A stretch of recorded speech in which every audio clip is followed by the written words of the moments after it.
Hey guys, what's up? Connor from the DQ Boys here. Yes, I'm going to be making a video of just me talking to a camera about music, rather than playing music, which has been our last two videos. If you like them, thanks. I guess we're trying to be metal now. I have no idea. I guess we're trying to be metal, but then again, we're trying to do things like the band, like Weezer, Green Day, Foo Fighters, Nirvana, all the other bands that we actually like. My top 10 bands, there's only one metal band on there. It's the band Tool, because it's my favorite progressive metal band of all time. Anyways, so right now I'm going to be giving you guys a list, which I've never done on this channel before. But last year was such a monumental year for music, in my opinion. There was some good. There was some good. There was some amazing. Not amazing. There was some like really awesome, but they did have some shit albums last year, honestly. But right now I'm going to be giving you guys my top 5 favorite albums of 2014. I know I'm extremely late on this. We're in the last week of January of 2015. But, it's taken me a while to actually think, because I did listen to quite a bit of music last year. So, top 5 favorite albums of 2014. Now, of the top 5, I only own 3 on actual CD, and 2 on vinyl, actually. But I'm just going to be giving you guys a top 5. But first off, we got to do some honorable mentions. So, honorable mentions of albums that came out last year. First off, I have to give a shout out to a band called The War on Drugs with their album called... What was that album called? I'll get back to that one. But also I have to give a shout out to a band called Starset and their album, which is called Transmissions. Now, the reason this album almost made my top 5. Almost made my top 5, because I was listening to the album so much and all that, and honestly the way that they put like kind of progressive sounding rock, even metal in a way, space rock, and like kind of alternative rock and stuff. I don't want to say new metal, because I don't want new metal to be coming back in any way, shape, or form, but the way that their music sounds, and in a way kind of sounds like a mixture between, kind of sounds like Skillet mixed with Linkin Park, mixed with Breaking Benjamin, all that tied in to sing about songs like space and stuff. So that's an honorable mention. It didn't get on the list, but what are you gonna do? Another honorable mention is, I guess I'll start with some CDs that I actually own for honorable mentions. First honorable mention is from one of my favorite metal bands of all time, an album that's from the neighboring state of me, Iowa, Slipknot, with the album Point 5, The Grey Chapter. Now, I actually saw this band live, and obviously I have concert footage of it, and I recorded some videos, obviously, and the reason why this album is not in the top 5, it would be, honestly, if it wasn't for the fact that, Joey's gone, Paul's dead, I don't know, lineup changes and all that stuff. I don't know, just some songs didn't really set right on me, but I honestly think that Point 5 The Grey Chapter is a good album. By the way, the War on Drugs album is called Lost in the Dream. I had to look that up. I'm sorry, that's why the light was on my face. Also, I'm using this iPod for any albums that, I don't know, on an actual physical copy CD. Lost in the Dream by the War on Drugs. It's kind of like a folk indie band. I just discovered this album. That's why it's not in my top 10, because I would have to listen to it and discover it in 2014, and I just recently listened to the album. I haven't heard the whole album yet. Yet Consequence of Sound said it was the best album of 2014, so maybe I'm wrong. I don't know. Biggest honorable mention I can give, not biggest honorable mention, but an honorable mention that is actually from a band that I claim to be one of my favorite bands of all time. In fact, they're number 5, I think. Yeah, 5. The band The Foo Fighters. Sonic Highways. I even own it on vinyl, but I'm not going to go get that right now. Why is this an honorable mention?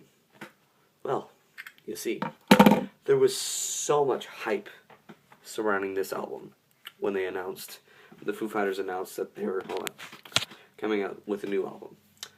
Now, as many of you probably know, if you look at the channel called Connor Landon Show, this is one of my favorite albums of all time, and is my favorite album by the Foo Fighters, Wasting Light.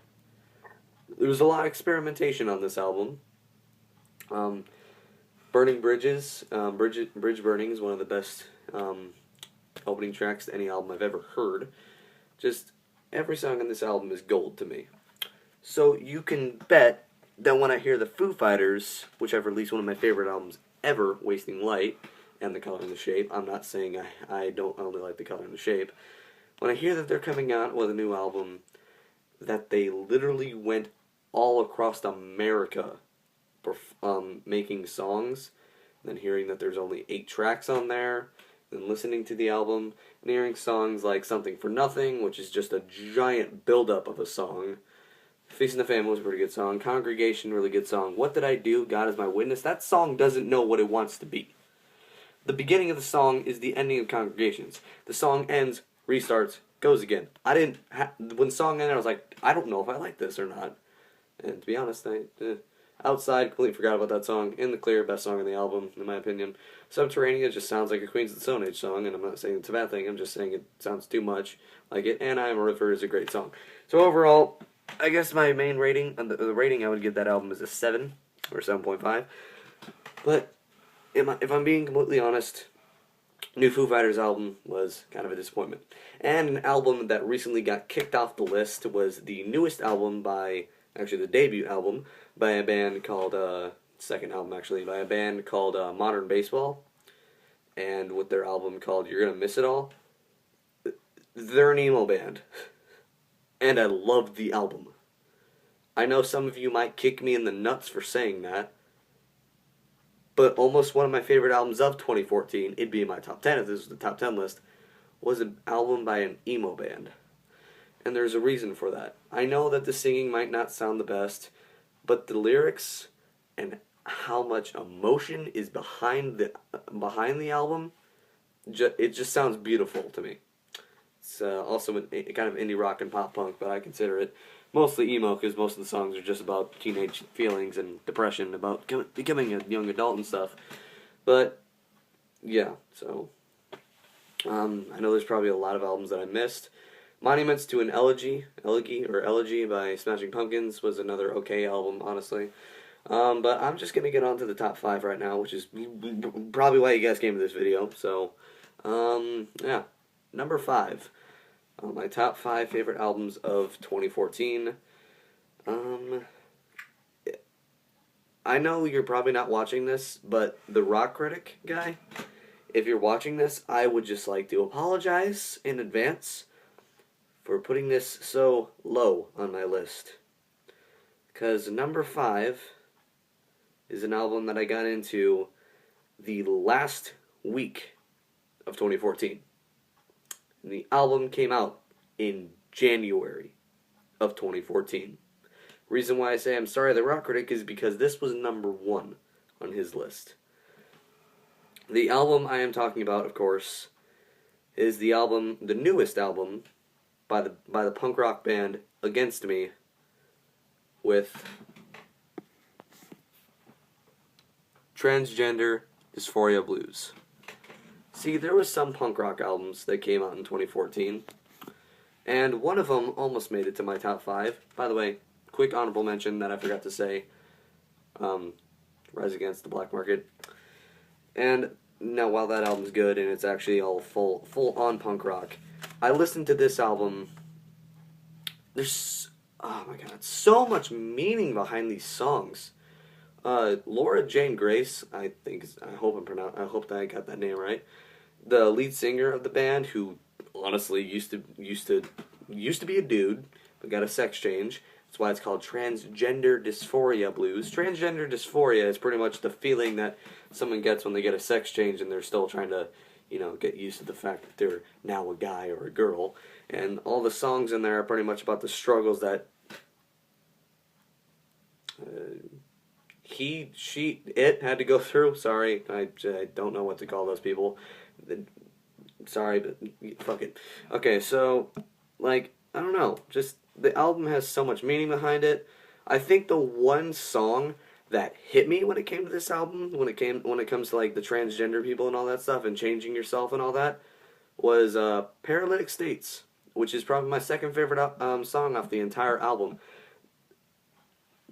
Um, Never quite the woman that she wanted to be, but she's always mommy's little boy. Holy fuck. Like, that's, like, the lyrics right there are just, like, blow my mind in a way. It's just like, wow, she's really going out there and really saying this and all that. And I think my favorite song off the entire album is Dead Friend. I don't know why. It's catchy and has a lot. It kind of has a lot of meaning to it. The whole album has a lot of meaning to it. I think the thing though is that there's two songs off of this album that have really weird titles, but are some of the deepest songs in the album. Those are the songs Osama bin Laden as the Crucified Christ and Fuck My Life 666. Holy shit. Those are pretty fucked up titles in a way. Well, Osama bin Laden, not really. Fuck it. Okay, but also when I'm going on this list, I'm going to be naming off 5 songs that I enjoy the most off of these albums.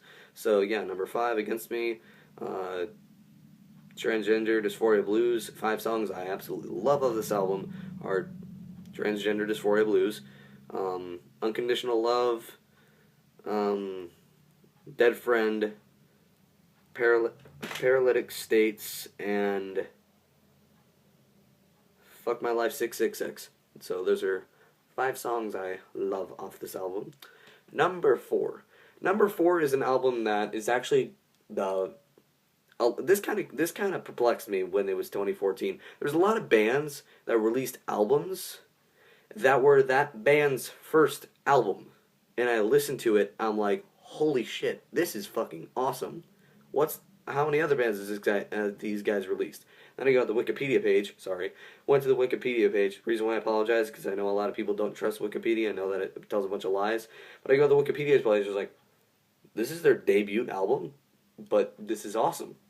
I really haven't released any other stuff besides. Well, okay, all right, fine. And to anyone who went to go see the band the Arctic Monkeys back in 2014 when they played live, first off, I didn't get to do that. Why did you get to do that? But, you know, these guys were their opening act. And they were playing stuff from their very first album, in fact, their self-titled debut album. That band is called Royal Blood. With, of course, their album called Royal Blood, because it's their self-titled album. First album. You may have heard some of their stuff on the radio. I guess I can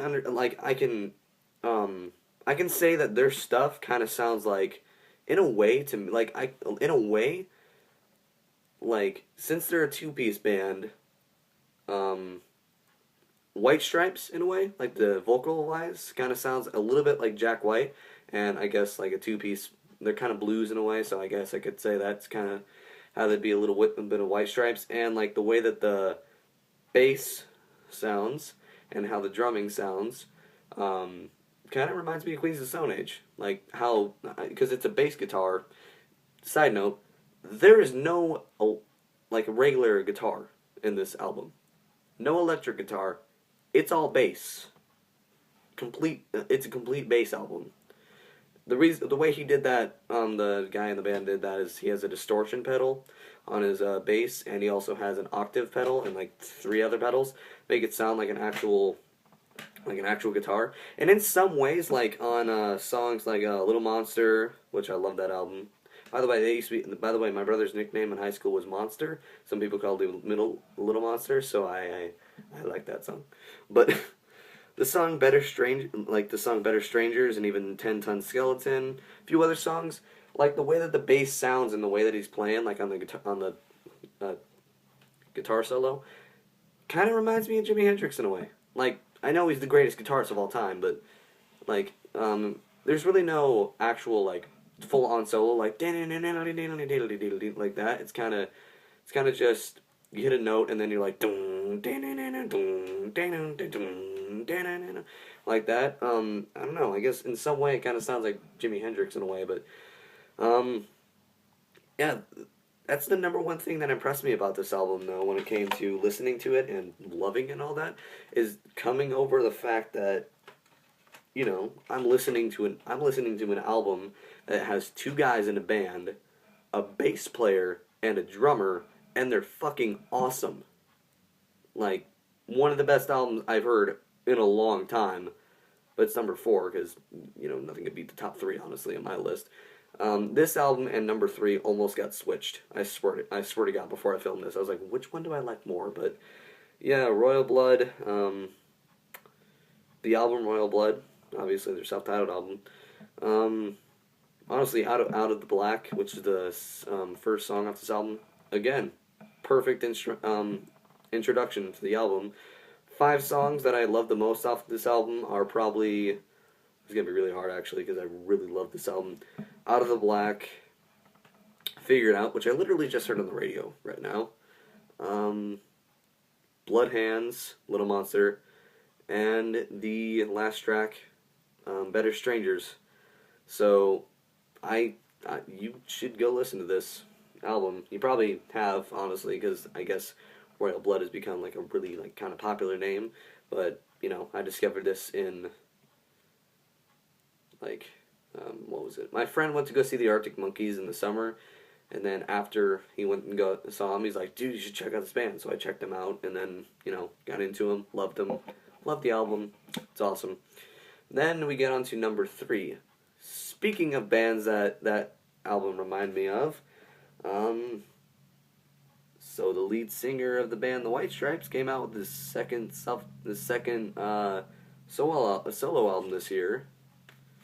That guy is Jack White. The album is called Lazaretto.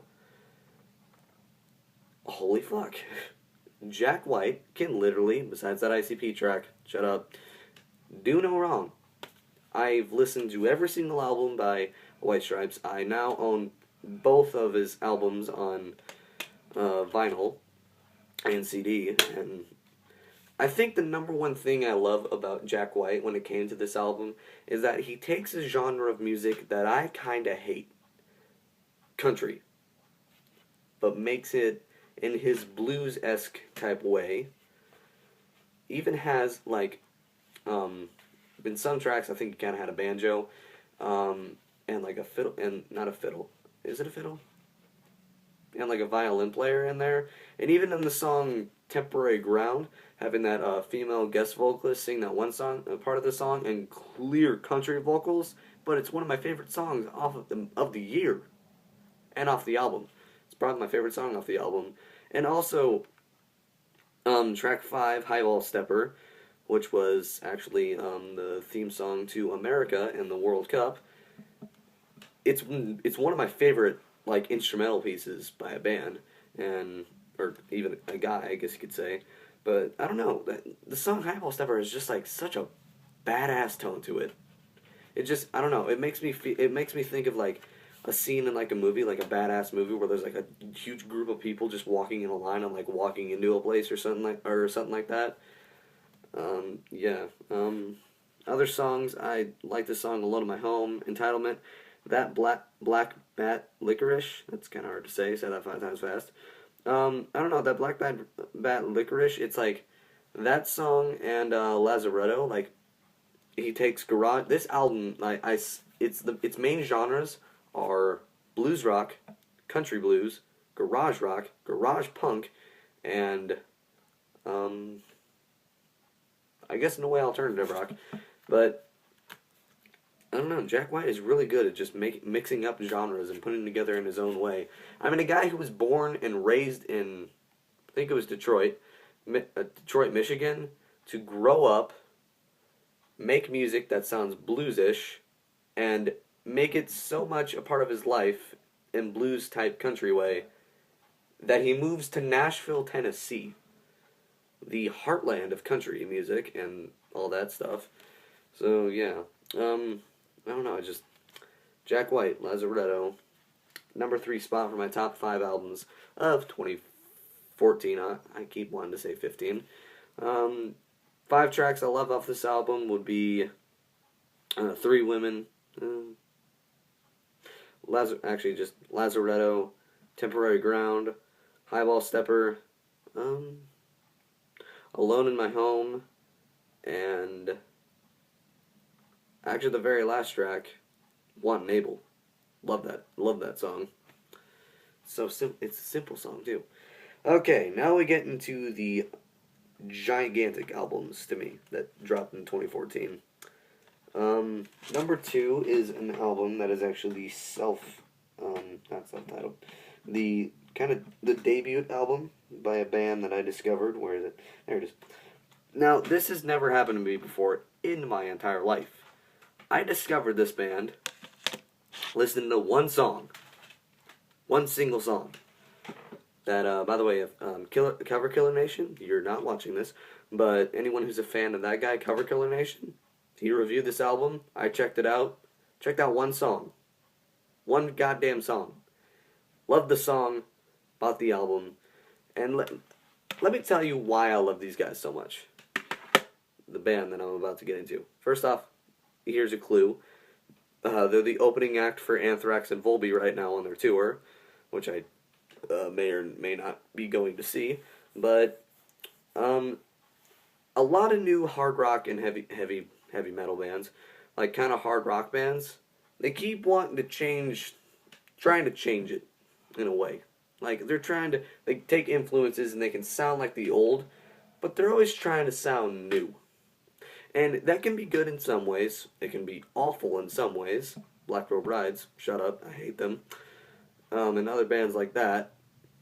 Even Nickelback, in a way, is trying to do that. They released one of the worst albums of last year.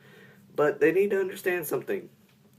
When it comes to bands like Guns N' Roses, Led Zeppelin, even Slash by himself, you can sound like the classic sound and still be fucking awesome. And this band, Crobot, with their album Something Supernatural, fully proved that. If you listen to this album, you're going to hear what sounds like an offshoot of Slash's Snake Pit. And if you don't know what that is, you can go check it out. But also, a weird thing, and another honorable mention that I forgot to say, Slash and Miles Kennedy and the Conspirators, whatever, that album that came out last year, Slash's second album. If you listen to this album, you would put them both, the Slash album and this album, into a playlist and just like combine them together and hit shuffle, and you didn't look. Sometimes I think you wouldn't know which band is playing. In no way am I saying that's a bad thing. This album kicks so much ass. So much ass. Even from just the beginning song called Legend of the Spaceborne Killer, they use a lot of like space type themes and all that stuff, and a lot of kind of Satan type things. Like in the song Nowhere to Hide, the Necromancer, the song La Mano de Lucifer, which means the hand of Lucifer, and Night of the Sacrifice, and all those songs. Love these songs, but you know, they're kind of using, I don't know, they use like Satanism type stuff, but I know they're just using it in the lyrics and all that. But yeah, I love the drums on this album. The guitar is funky as shit on this album. I know it's weird to say that for like a hard rock album that's supposed to just be kind of straightforward. And their lead singer, I forgot what his name was, probably have to look in here for it. Doesn't even say. Wow. Yeah, their lead singer, holy shit, that guy has a set of lungs on him. You know how back when I said this kind of sounds like Slash and Miles Kennedy? There's a reason for that. The guy who sings for Crobot sounds almost exactly like Miles Kennedy. I am not kidding. If you listen to this and listen to what Miles Kennedy sounds like either in Alter Bridge or in the new Slash album, World on Fire, this guy, lead singer of Crobot, yeah, he sounds like Miles Kennedy. God damn it, he does.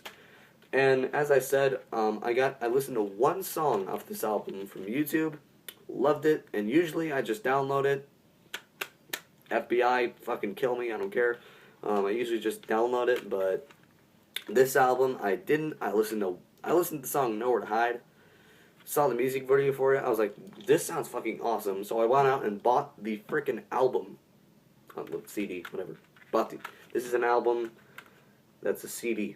Those are albums that are vinyls. You can't see them. Same fucking thing. But yeah, the newest album by Crobot, and even, well, I guess you could say this is their second album. Their first album was called Legend of the Spaceborne Killer, but that was kind of just an EP. This is their first actual debut album. I don't know if it's on a major label or not. Wind Up Records. Nope. Indie. So yeah, Crobot, Legend of Space, something supernatural. Great fucking album. You should go listen to it. Five albums.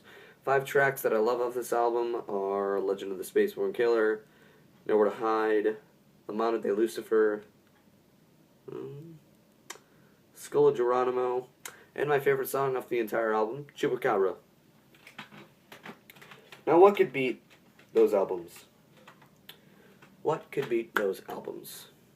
Well, little band that me and Landon from the Connor and Landon Show reviewed their second album by. Me and Landon reviewed their very first album on this channel. Both those albums got 10s. Their third album was pretty good, solid album. Their fourth album was also really good. Their fifth album was a huge disappointment and has some of my least favorite songs by this band. Their fifth album was one of the weirdest albums I've ever heard. Their sixth album was flat out awful. It's one of my least favorite albums of all time. Their seventh album... Wait. 1, 2, 3, 4, 5, 6, 7, 8. Never mind. Backtrack. Eighth album was just, it came out at the wrong time and nobody really liked it. And then they released an album, finally came back, finally returned to being awesome. God damn it, Weezer's back. God, everything will be alright in the end. Nothing is more true in the title of that album. And I know what you're saying. Oh, you just reviewed a whole bunch of hard rock albums, and one of them was a blues rock album. How can you say that a band that released an album... How can you say that a band that released these albums... The rock album is not, honestly, not all that 100% awful. I just don't like it and think it's one of the worst albums. Released these albums, this piece of shit, and this disappointment. How can you say that it's the #1 album of 2014 when you just said Jack White, Against Me, and those two bands, Crobot and Royal Blood, came out with albums? Well, you see, Weezer figured out something. First off, they need to apologize to us, because goddamn, we deserve it. They need to go back to what they originally sounded like, and they don't need to take any shit from any critic. Well, I mean, I'm a critic here, but still. I don't know. It's finally one of those gems that Weezer ever released. There will never be another Blue, and there will never be another Pinkerton. But goddamn it, Weezer's back. And they came out with a bang. The first time I heard the song Back in the Shack, I was a tiny bit worried. Because that happened with Ratitude. I love the song If You're Wondering If I Want You To, I Want You To. Heard that song and I was like, oh, this is going to be really good. Even though I said back in the day I liked the album. But if it was now and then I heard the song If You're Wondering If I Want You To, I Want You To, I would have been like, oh my god, Weezer's going to sound good again and all that stuff. And they're not going to sound like Make Believe in Red. And then I hear the rest of the album, I was like, what the fuck is this shit? But honestly, they didn't disappoint me. Back to the Shack came out. I was like, oh, okay. Whatever. Not in love with the song, but it's pretty good. And then they released Cleopatra, and I was like, oh, wow. Weezer's back, and they're going to be awesome. Okay, I'm going to finish the rest of this video and not be pissed off, because someone just had to call me right in the middle of making a goddamn video. As I was saying, the song Cleopatra came out, and I was like, oh, Weezer might be awesome again. Then I bought the album. Actually, I lied. So the album was on iTunes Radio, and I heard it was leaked on there, and I was like, I'm not going to listen to the album until it comes out. And then that same day, I was like, I wonder what it sounds like. So I turned it on, listened to it, heard the song Ain't Got Nobody. Song started with that little girl saying that she had another nightmare. Mom told her everything, go back to sleep, everything will be alright in the end. Came in, you hear those voices talking about, I guess, as I understand it, it was like Rivers himself saying, I'm going to California. Another voice said, rock is dead, guitars are dead. Came in, they started playing, and I smiled. I don't do that often when I listen to music. That is when I know I love an album. When I sit down, I listen to the album, and I smile while listening to it. That is how you know, if you're one of my friends, that I will love an album. And I did that with every single song off this album. There's not one bad track off this album. I stated that in my review. I'm not going to re-review it. You already saw every single point that I had on this album. If you have not, then go watch the 38 plus minutes of that video. But yeah. Hardest thing I've ever done in my life right now will be trying to pick 5 songs I love the most off this album. And that top 5 favorite songs off this album would be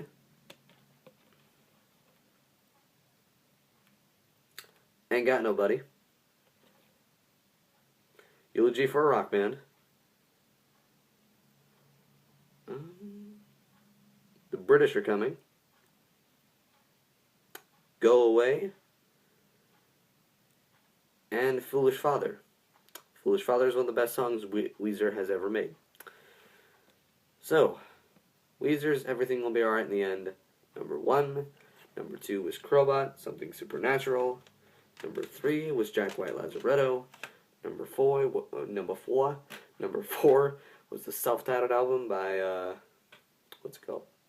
Royal Blood.